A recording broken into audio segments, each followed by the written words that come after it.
মথুৰাপুৰত আজি অনুষ্ঠিত হৈছে কংগ্ৰেছৰ বৰ্ধিত কাৰ্যনিৰ্বাহক সভা আগমুহূৰ্তত চৰাইদেউ মৈদামস্থলীত বন্তি জ্বলাই আশীষ ললে কংগ্ৰেছ দলৰ নেতৃত্বই। দেওবাৰে চৰাইদেউ গ্ৰাম্য ক্ৰীড়া প্ৰকল্প মথুৰাপুৰত অসম প্ৰদেশ কংগ্ৰেছ কমিটিৰ বৰ্ধিত কাৰ্যনিৰ্বাহক সভা অনুষ্ঠিত হৈছে। এই সভাত সকলো প্ৰতিনিধি উপস্থিত থকাৰ লগতে AICCৰ সাধাৰণ সম্পাদক জিতেন্দ্ৰ সিং, সম্পাদক পৃথিৱীৰাজ সাথে, ৰাজেন্দ্ৰ বাঘেল, ৰজিনা টিকৰীৰ লগতে সাংসদ গৌৰৱ গগৈ, ৰকিবুল হুছেইন, প্ৰদ্যুৎ বৰদলৈ, বিৰোধী দলৰ দলপতি দেৱব্ৰত শইকীয়াকে ধৰি বহু কেইজন নেতা উপস্থিত থাকে।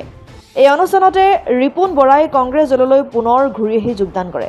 অন্যহাতে অসম জাতীয় পৰিষদৰ নেতা গৌতম হাতীমুৰীয়াই কংগ্ৰেছ দলত যোগদান কৰে। উল্লেখ্য যে হাতীমুৰীয়াই বিগত 2021 বিধানসভাৰ নিৰ্বাচনত সোণাৰী সমষ্টিৰ পৰা অসম জাতীয় পৰিষদৰ হৈ নিৰ্বাচন খেলিছিল। আন বহু কেইজন নেতাই যোগদান কৰে। বৰ্ধিত কাৰ্যনিৰ্বাহক সভাৰ পূৰ্বে ঐতিহাসিক চৰাইদেউ মৈদাম ক্ষেত্ৰত কেন্দ্ৰীয় নেতাসকলে বন্তি প্ৰজ্বলন কৰি পুৰাতেৰাৰ আশীষ গ্ৰহণ কৰে। বিবেচনাৰ মাজে মাজে আমি বহুত লোকক ইতিমধ্যে আদৰণি জনাবলৈ সিদ্ধান্ত লৈছোঁ আৰু আজিও কেইবাজনে জইন কৰিব। আপোনালোকে দেখিব ACS চাকৰি ৰিজাইন দি পেলাই কংগ্ৰেছ দলত যোগদান কৰিবলৈ আহিছে। এই সময়ত এটা বাৰ্তা নিশ্চয় আমি দিবলৈ সক্ষম হৈছোঁ যে অসম চৰকাৰৰ APSC চাকৰি কৰি থকা মানুহে আজি পদত্যাগ কৰি পেলাই কংগ্ৰেছত যোগদান কৰিব।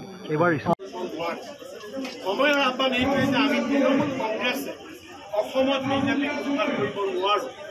অসমৰ ৰাইজে ইয়াত বিচাৰিছে কংগ্ৰেছেহে পাৰিব আৰু সেইকাৰণে আমি ভাবিলোঁ যে এই মুহূৰ্তত যদি আমি তৃণমূল কংগ্ৰেছত থাকোঁ তেতিয়াহ'লে কেৱল ভোট বিভাজন কৰি বিজেপিক সহায় কৰা হ'ব।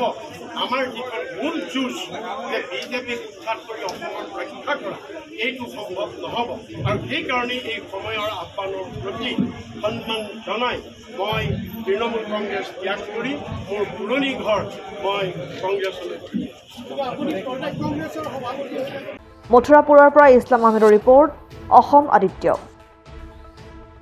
NKS হুণ্ডাইলৈ স্বাগতম। নৰ্থ ইষ্টৰ প্ৰথম GDSI 2.0 ফিচাৰ্ছ ডিলাৰ হৈছে NKS হুণ্ডাই। অত্যাধুনিক সা সুবিধাৰে তৈয়াৰী মষ্ট আপডেটেড হুণ্ডাই ডিলাৰ এতিয়া ডিব্ৰুগড়ত। আমাৰ NKS হুণ্ডাই ডিলাৰত open sales consulted room, customer ৰুমৰ লগতে পুৰণি গাড়ীৰ এক্সচেঞ্জ ফেচিলিটিও ৰখা হৈছে। ইয়াত চেলছৰ লগতে ছাৰ্ভিচ ছেক্টৰৰ সুন্দৰ সুবিধা আছে। প্ৰয়োজনীয় সকলো এডভান্স টুলছ, হুইল বেলেন্সিং, এলাইনমেণ্টৰ অত্যাধুনিক machine, post hydraulic lift, fully ট্ৰেইনমেণ্ট পাৱাৰৰ লগতে nitrogen gas filling facility, fully automatic car ৱাছৰ ফেচিলিটিও আছে। লগতে NKS হুণ্ডাই ডিলাৰে কাষ্টমাৰসকলৰ সুবিধাৰ্থে মোবাইল ছাৰ্ভিচ ভেনৰো ব্যৱস্থা ৰাখিছে, য'ত হাইড্ৰলিক লিফ্ট, ৱাছিং facility, wheel balancing, tyre pressure check কৰাৰ লগতে বহুখিনি সুবিধাই উপলব্ধ আছে। NKS হুণ্ডাইলৈ আহক আৰু সুবিধাসমূহ গ্ৰহণ কৰক।